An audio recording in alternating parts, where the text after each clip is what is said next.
Destitute widow, ibig sabihin po ng destitute poor, walked up and dropped into small copper coins, worth less than a penny.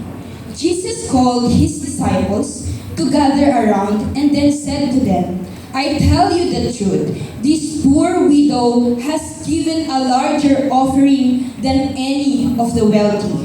For the rich only gave out of their surplus, but she sacrificed out of her poverty and gave to God all that she had to live on.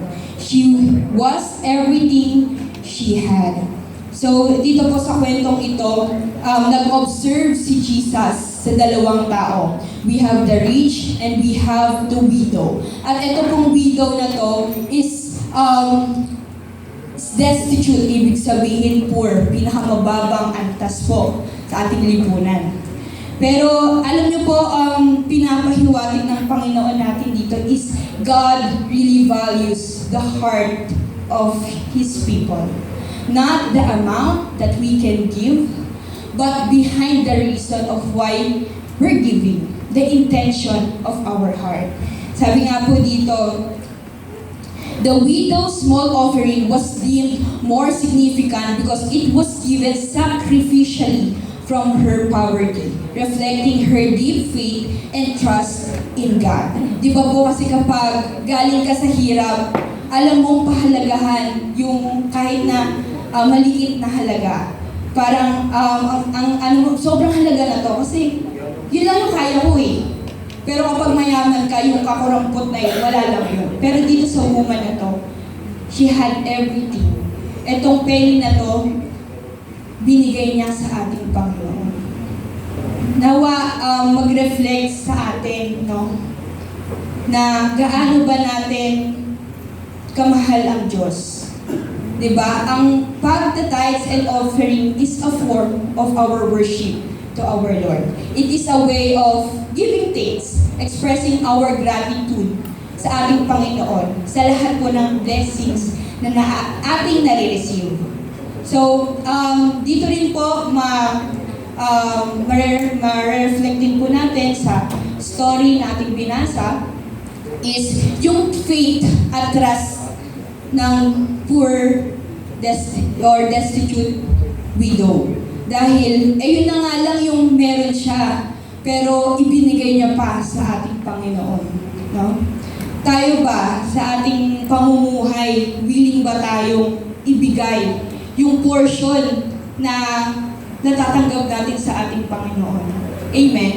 Amen. Dahil ang pagbibigay ay hindi dapat napipilitan. Ang pagbibigay ay dapat may willingness. Kasi mahal mo si Lord at gusto mong mapangiti siya sa pamamaraan ng pagbibigay. Yun.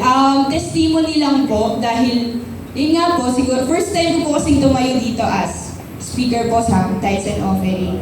So, dati po siguro may ilan po sa atin dito na nakakilala po sa akin. Dati po kasi, yung church po natin is nasa Fairlane pa. At yung family ko po is doon din po naninirahan, malapit po sa Fairlane, sa East Fairview po. Yun po, si mama po, dahil maliliit pa po kami noon eh. Si mama po, tinatsaga niya po kami lahat na dalhin sa church sa Fairlane.